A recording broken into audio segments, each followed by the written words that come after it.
The rain had softened into a fine drizzle, painting the sidewalk with gray and yellow reflections under the car headlights.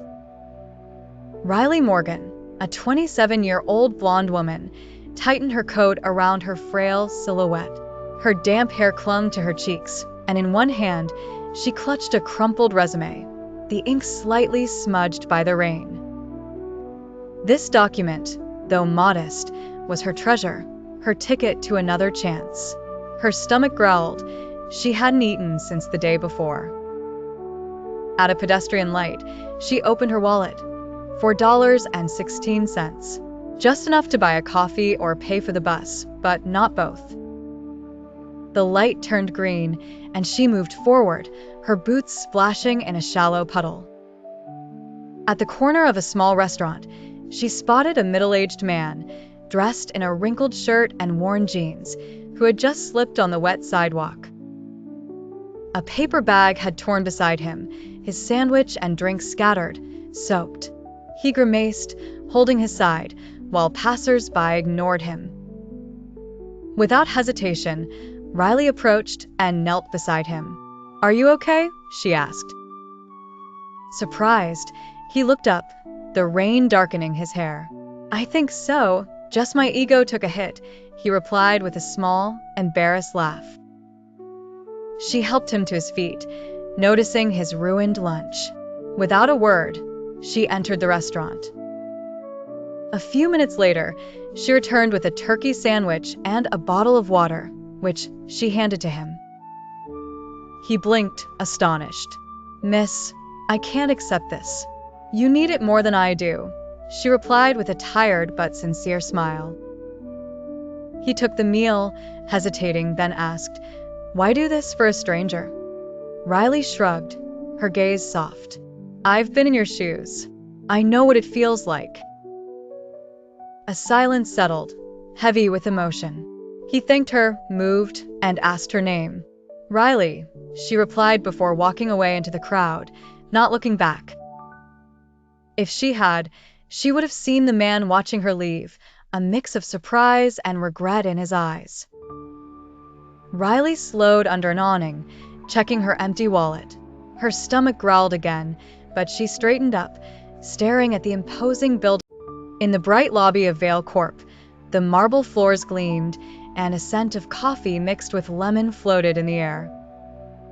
Riley, drenched, felt out of place among the impeccably dressed employees. At the reception, she announced her 1 p.m. interview. The receptionist, with a polite smile, directed her to the elevator for the 22nd floor. In the cabin, she observed her reflection in the polished metal, wet hair, tired eyes, CV pressed against her chest.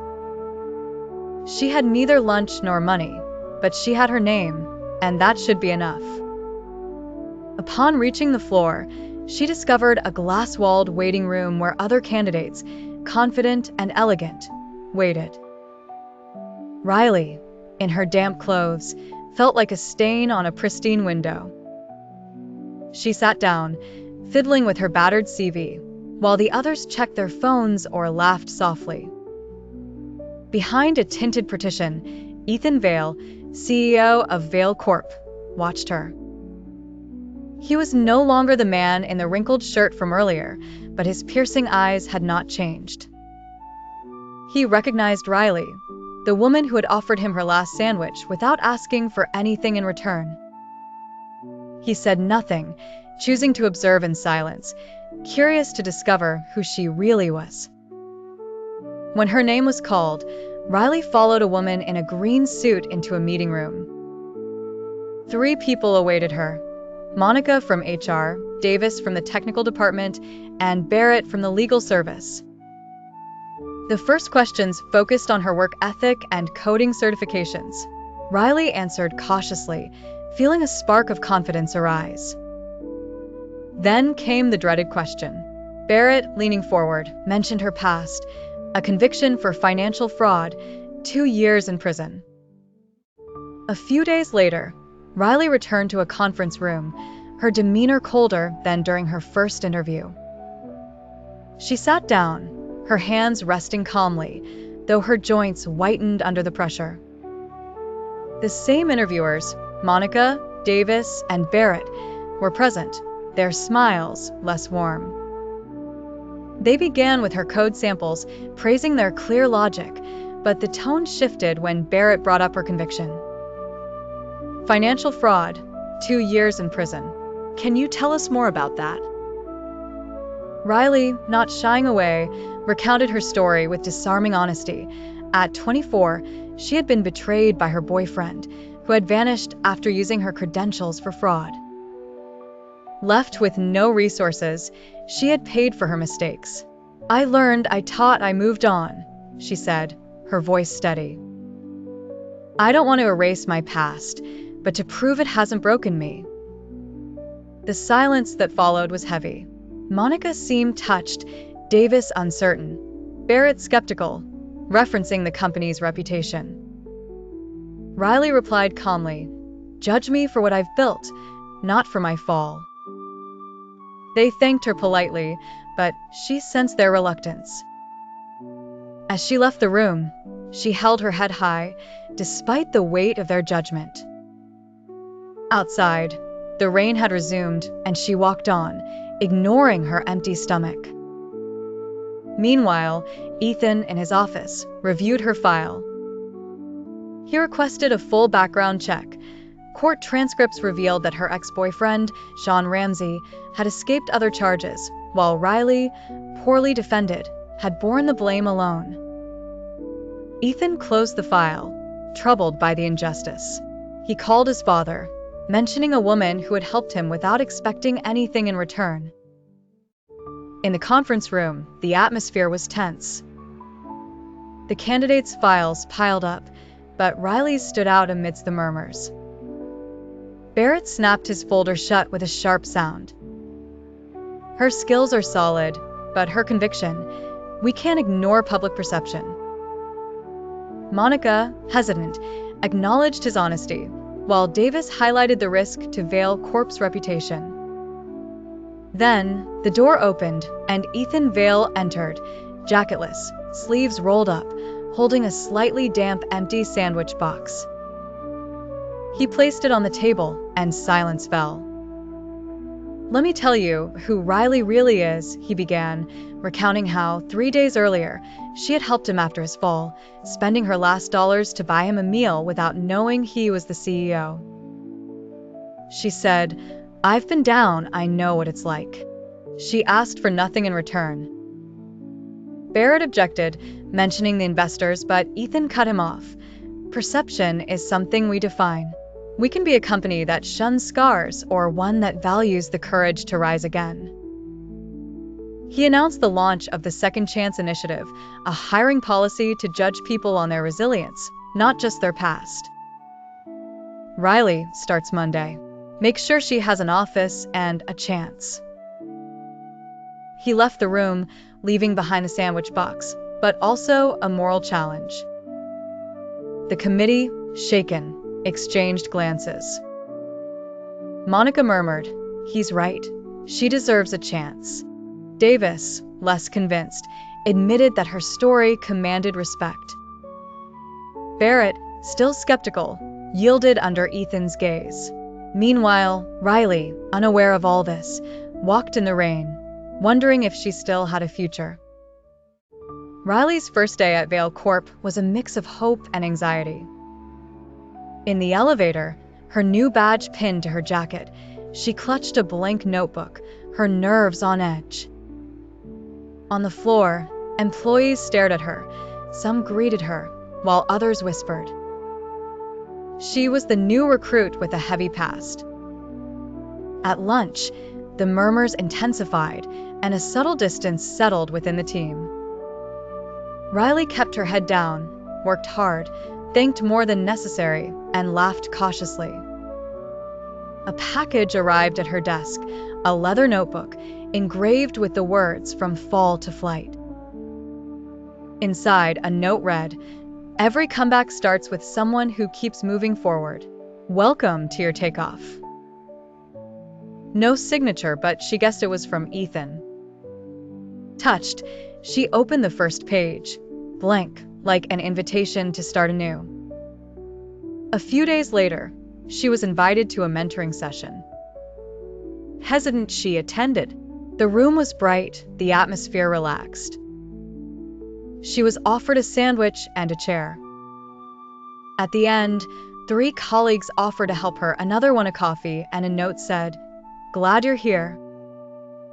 A week later, Monica, a quiet ally, sent her an email, an invitation to speak at a session on resilience and corporate culture. Riley, intimidated, almost declined, but Ethan stopped by her desk. Late at night, Riley was working alone at her desk, surrounded by charts and notes for a crucial presentation. Exhausted, she fell asleep, her head resting on her papers. Ethan, back to retrieve a forgotten tablet, found her like this, peaceful under the fluorescent light. He gently placed his coat over her shoulders and set a cup of chamomile tea beside her. Sitting across from her, he watched, touched by her determination. She woke up, confused, and apologized. "You needed rest," he said with a smile.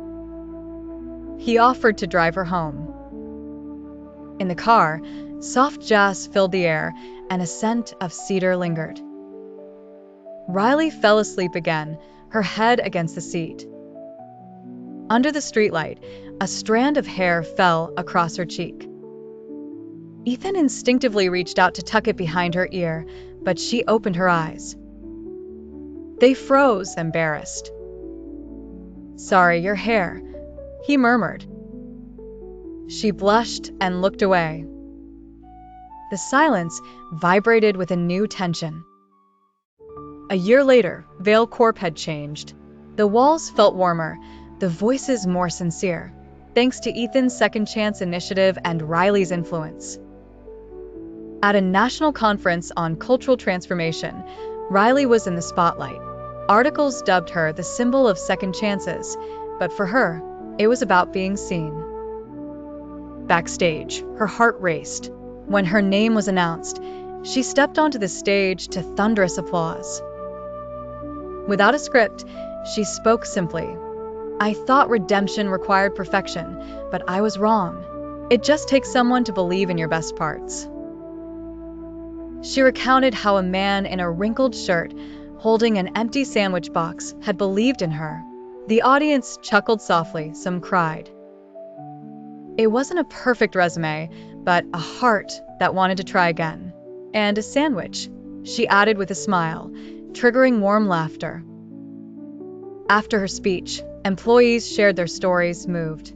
Ethan, at the back, watched silently, proud to have given her this platform.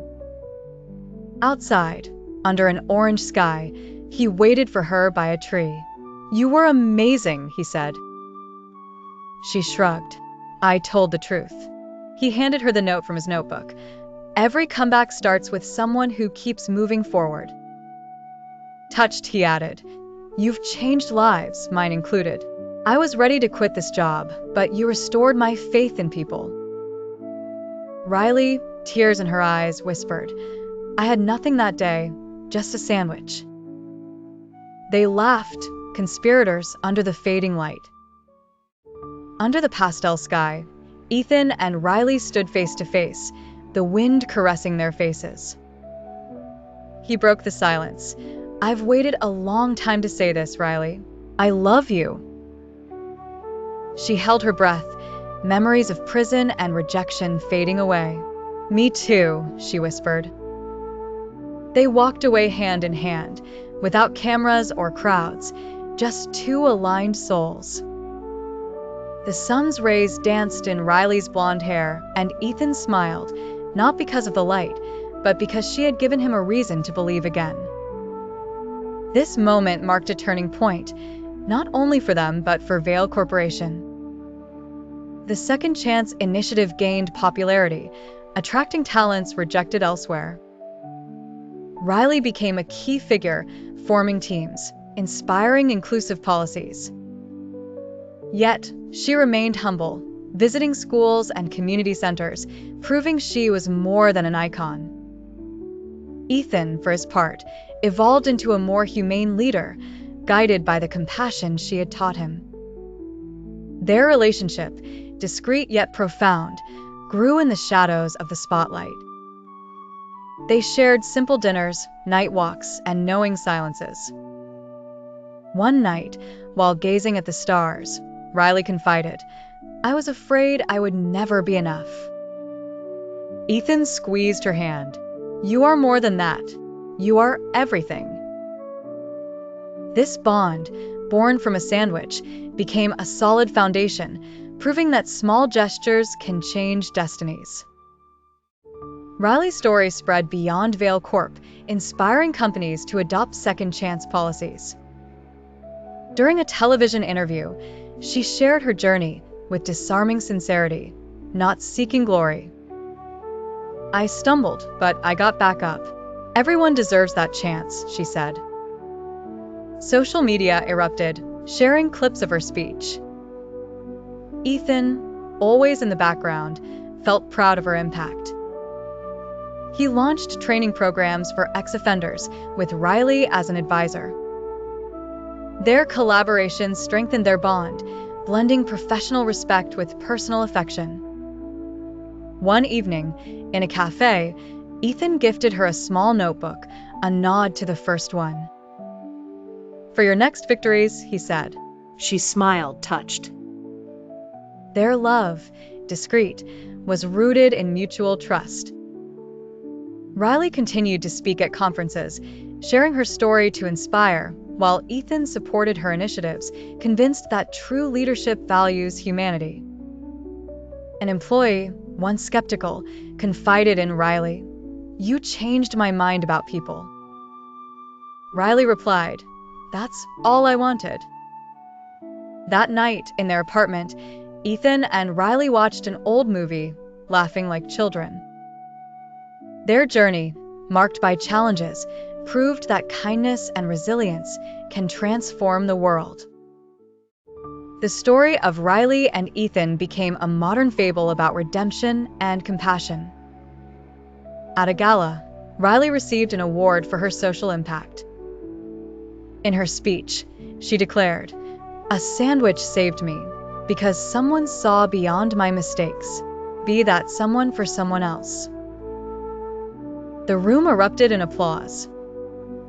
Ethan, in the shadows, smiled, aware that his initial gesture, believing in her, had sparked a wave of change. Vale Corp thrived, becoming a model of inclusion, while their relationship, strong, embodied hope. They organized workshops together, teaching others to see potential where others saw flaws. One night on a rooftop, Riley whispered, "I thought my life was over." Ethan embraced her. It was just beginning. Their story, shared by soul-stirring stories, touched millions of hearts, reminding us that one act of kindness can change everything. If this story moved you, subscribe to discover more tales about the strength of the human spirit, compassion, and the courage to start anew. Sometimes, all it takes is a sandwich and someone who dares to see the good in you.